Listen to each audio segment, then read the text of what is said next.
Hello guys, स्वागत है आप सबका। तो आज हम बात करेंगे अदानी टोटल गैस की 9% के आसपास की तेज़ी के साथ बंद रहा। हाई तो इससे भी ऊपर का बनाया था 1060 का।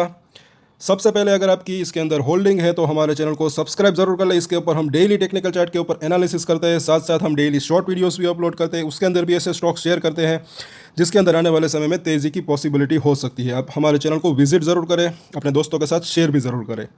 यहाँ पर जो है हम देखें कि आगे कहाँ तक जा सकता है। सबसे पहले तो अच्छी चीज़ रही आज की जो ये रेंज बनी हुई थी पिछले कई दिनों से 850 से 1000 रुपये के बीच, इस रेंज को ब्रेकआउट दिया है, इस रेंज के बाहर निकला है। इससे पहले का आपने वीडियो नहीं देखा तो वो वीडियो आप ज़रूर देखें। तेज़ी की रीज़न क्या हो सकती है उसके ऊपर में हमने विस्तार से चर्चा की है, वो वीडियो ज़रूर देखें आप। और सबसे पहले जिन्होंने भी हमें पैसे भेजे हैं उनको बहुत बहुत थैंक यू।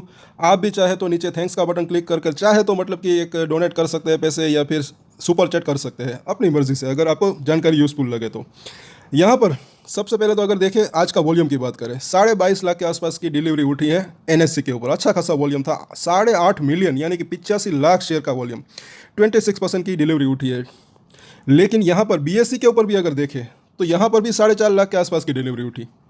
दोनों को मिलाकर 27 लाख के आसपास की डिलीवरी उठी। अच्छी खासी डिलीवरी यहाँ पर उठ रही है। 15 मिनट का चार्ट अगर देखें, सवेरे हमने यहाँ पर वीडियो बनाया था, सुस्त सा माहौल था और बोला था कि 1000 रुपये का अगर देखें तो ये रेजिस्टेंट है, इसको जैसे ये पार करेगा उसके बाद 1100 तक जा सकता है। कल की भी अगर बात करें तो 1000 से 1020 ये एक रेंज थी इसकी। बोला था कि इसको अगर ये पार करेगा तब 1100 तक जा सकता है। और आज इसने जो रेजिस्टेंट बनाया, कहाँ पर बनाया, 1060 के आसपास का, बिल्कुल इन दोनों के बीच में 1020 1100 उनके बीच में का जो है यहाँ पर ये इसने रेजिस्टेंट बनाया। टेक्निकल चार्ट होता है वो काफ़ी यूज़फुल रह सकता है। कितनी भी अच्छी खबर हो, शेयर कितना ऊपर जा सकता है, बुरी खबर हो शेयर कितना नीचे आ सकता है, उसका एक जो है अंदाज़ा लग सकता है। यहाँ पर अगर आप देखें वीकली चार्ट के ऊपर बोला था कि 9 वीक के मूविंग एवरेज के ऊपर जब भी ये वहाँ पर क्लोजिंग देगा वीकली चार्ट के ऊपर, उसके बाद अच्छी खासी तेज़ी आ सकती है। पिछले सप्ताह भी वो तेज़ी आई और इस वीक भी तेज़ी ऑलरेडी वो उतनी तो आ ही चुकी है। नीचे में 850 रुपये से बढ़कर ये आज 1060 रुपये के आसपास का इसने हाई बना दिया, मतलब कि 210 रुपये की तेज़ी। और इसको आप अगर कैलकुलेट करें तो आराम से जो है ये 25% के आसपास की तेज़ी है इसके अंदर है। तो मतलब कि अच्छी खासी तेज़ी इसके अंदर आ चुकी है। अब कितनी आई की तेज़ी आ सकती है वो हम देखेंगे। साथ साथ ये वीकली चार्ट के ऊपर यहाँ पर इसने ब्रेकआउट भी दिया था, 9 वीक के मूविंग एवरेज को भी ऊपर बंद हुआ था, साथ साथ ब्रेकआउट भी हुआ था, तब भी हमने चर्चा की थी। अब सबसे पहला इसका टारगेट ये 1100 रुपये हो सकता है। सोमवार को ही ये जो है लेवल अचीव हो सकता है। और क्या रेंज रह सकती है वो हम देखेंगे। साथ साथ 4 तारीख को जो है अब क्या है इलेक्शन का रिजल्ट, उसका भी इम्पैक्ट इसके ऊपर पड़ सकता है। वीकली चार्ट के ऊपर पहले तो हम देखें 200 वीक का मूविंग एवरेज जो कि 1100 रुपये के आसपास है, ये लेवल मुझे काफ़ी इंपॉर्टेंट दिख रहा है। अब इसके ऊपर अगर निकलता है आने वाले शुक्रवार तक इसके ऊपर क्लोजिंग दे दे तो काफ़ी बेहतर रह सकता है। उसके बाद ये सबसे पहले तो ये 1200 1250 उसको क्रॉस कर और भी आगे जा सकता है। क्या ये 1500 से 2000 तक जा सकता है, संभावना हो सकती है। बीच बीच में रजिस्ट्रेशन का सामना भी करना पड़ सकता है और 2000 तक भी जा सकता है, उससे ऊपर भी जा सकता है। हो सकता है कि वो लेवल जल्दी भी अचीव हो सकते हैं, थोड़ा सा वक्त भी लग सकता है, क्योंकि अभी ये मोमेंटम जो है पकड़ सकता है। इलेक्शन की अगर बात करें, खैर वो फिलहाल हम बाद में बात करेंगे आखिर में, पहले तो यहाँ पर देख लेते हैं कि क्यों ये लेवल इंपॉर्टेंट दिख रहा है। तो हिडनबर्ग की रिपोर्ट जब आई उसके बाद ये एक ही बार है कि 200 वीक के मूविंग एवरेज के ऊपर इसने क्लोजिंग दी, उसके बाद ये इसके ऊपर क्लोजिंग नहीं दे पाया। तो अब की बार अगर ये लेवल पार हो जाता है तो और अच्छी तेज़ी आ सकती है, 1350 से 1500 तक जाने की संभावना रह सकती है इसकी। और एक ये पैटर्न की बात करें तो सेम पैटर्न जैसा यहाँ पर बना था वैसा ही पैटर्न यहाँ पर भी बना है। लेकिन उसके बाद जो है ये एक लेवल यहाँ पर एक इसने ब्रेकआउट सा दिया था, जैसे इस लेवल को पार किया था उसके बाद एक अच्छी खासी तेज़ी आई थी, वैसे ही यहाँ पर एक तो ये 1100, उसके बाद ये 1200 1250 ये लेवल अगर पार करता है तो फिर कम से कम मुझे ऐसा लग रहा है कि ये 1500 तक जाने की इसकी संभावना हो सकती है। उसके बाद और आगे जा सकता है। लेकिन अगर वहाँ पर जाता है, अगर 1500 तक जाता है, इसके ऊपर हम डेली चार्ट के ऊपर एनालिसिस करते हैं, तब जो है एक अंदाज़ा लग सकता है कि क्या यहाँ पर ये कंसोलिडेशन कर सकता है, क्या थोड़ी सी प्रॉफिट बुकिंग आ सकती है, या फिर ऐसे ही और ऊपर मतलब कि तेज़ी आ सकती है। जब वॉल्यूम, डिलीवरी वॉल्यूम और कुछ मूविंग एवरेज जब हम लगाते हैं तब इसके अंदर एक अंदाज़ा लग सकता है। मंथली चार्ट ज़रा देखें, ये सभी लेवल काफ़ी इंपॉर्टेंट हो सकते हैं। यहाँ से लेकर यहाँ तक की जो गिरावट आई थी, प्राइसेस के अंदर थोड़ा सा डिफरेंस हो सकते हैं। इसका फिबोनाची का रिट्रेसमेंट है 1100, उसके बाद 1250 को अगर ये क्रॉस करता है उसके बाद ये 23% के आसपास का रिट्रेसमेंट जो कि 1350 रुपये के आसपास है, वहाँ पर इसको रजिस्ट्रेशन का सामना करना पड़ सकता है। ये लेवल पार होता है उसके बाद 1500 का लेवल जो कि एक जो है एक राउंड फिगर नंबर से, और उसके बाद जो है ये 38% के आसपास का रिट्रेसमेंट जो कि 1850 के आसपास है। तो वहाँ पर एक ये सभी लेवल जैसे अगर तेज़ी आती है तो यहाँ पर इसको रजिस्ट्रेशन का सामना करना पड़ सकता है। अब यहाँ पर देखें बोलिंजर बैंक को, तो आज डेली चार्ट के ऊपर जो है ऊपरी लाइन को पार कर कर ऊपर निकला है, तो काफ़ी बढ़िया बात यहाँ पर दिख रही है, वो भी अच्छे वॉल्यूम के साथ, और ये फैल रहा है ऊपर और नीचे की तरफ। और वीकली चार्ट के ऊपर जब हम इसको देखते हैं तो अभी ऊपरी लाइन जो है इसकी 1080 के आसपास है, 200 वीक के मूविंग एवरेज के आसपास। अब ये थोड़ी सी फ्लैट है, लेकिन आने वाले हफ्ते में ये थोड़ी सी ऊपर इस तरीके से फैल सकती है ये भी। और इसका जो मिडल लाइन है उसको इसने क्रॉस किया है, ये भी चीज़ जो है अच्छी यहाँ पर दिख रही है।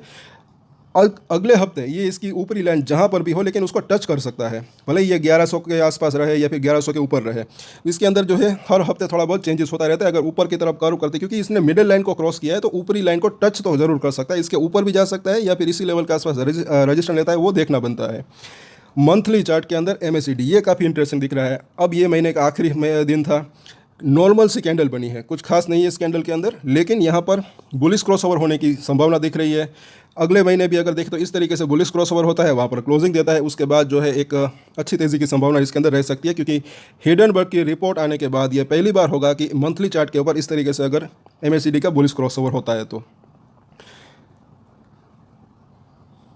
इसके सपोर्ट और रेजिस्टेंस शॉर्ट टर्म में 1 से 2 दिन की बात करें, सोमवार की सिर्फ हम बात करें, क्योंकि 4 तारीख को तो इलेक्शन के रिजल्ट है, इसका इम्पैक्ट सिर्फ इस स्टॉक के ऊपर नहीं बल्कि पूरे बाजार के ऊपर पड़ सकता है।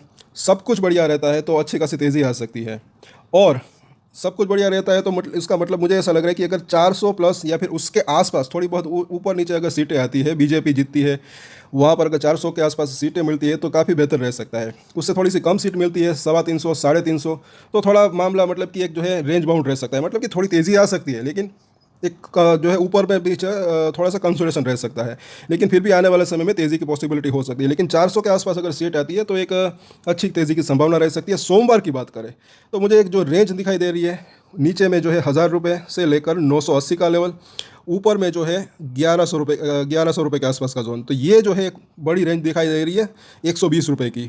इस रेंज के अंदर ये घूम सकता है सोमवार की अगर बात करें तो। और अगर सब कुछ बाजार के अनुमान के मुताबिक रहता है, पूरे बाजार के अंदर भी तेज़ी आती है, तो इसके अंदर भी तेज़ी आ सकती है। अगर ये 1100 को क्रॉस करता है, उसके बाद 1200, 1250 तक जा सकता है, उसके बाद जो है एक छोटा सा रेजिस्टेंस 1350 रुपये के आसपास इसको मिल सकता है, उसके बाद जो है ये 1500 तक जाने की इसकी संभावना रह सकती है। 1500 तक अगर जाता है, वहाँ पर ये कंसोलिडेशन करता है या नहीं वो देखना बनता है। अगर सब कुछ बढ़िया रहा, मोमेंटम अच्छा रहा, तो अगर ये इसको भी क्रॉस करता है तो मुझे ऐसा लग रहा है कि 1800 से 2000 तक जाने की इसकी संभावना रह सकती है। और कल भी इसके ऊपर हम चर्चा करेंगे, जो इसका वॉल्यूम है और भी कुछ फंडामेंटल है उसके ऊपर भी हम चर्चा करेंगे।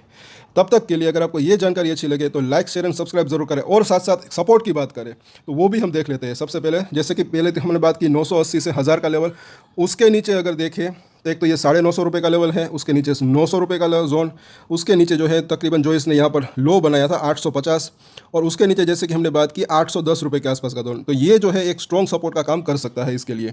और ये जो है नज़दीकी सपोर्ट और ये थोड़े से दूर के सपोर्ट यहाँ पर दिख रहे हैं, तो इन सभी सपोर्ट और रेजिस्टेंट के ऊपर आप चाहे तो नज़र बना के रख सकते हैं। सरकार बनती है, कितनी सीटें मिलती है, वो काफ़ी देखना इंपॉर्टेंट रह सकता है, वो बाज़ार के लिए भी काफ़ी इंपॉर्टेंट रह सकता है।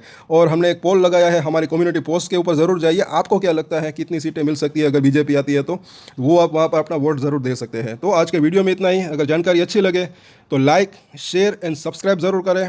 और एक स्टैंडर्ड डिस्क्लेमर जो कि मैं हमेशा देता हूँ, आप कोई भी ट्रेड ले उससे पहले अपनी रिसर्च करें, अपने फाइनेंशियल एडवाइजर की सलाह ले, उसके बाद ही कोई डिसीजन ले, और डिसीजन ले तो उसकी जिम्मेदारी मैच्योरिटी के साथ खुद ही ले। ये वीडियो मैंने एजुकेशन पर्पस के लिए बनाया है, मेरी तरफ से कोई भी बाय या सेल की रिकमेंडेशन नहीं है। Thank you.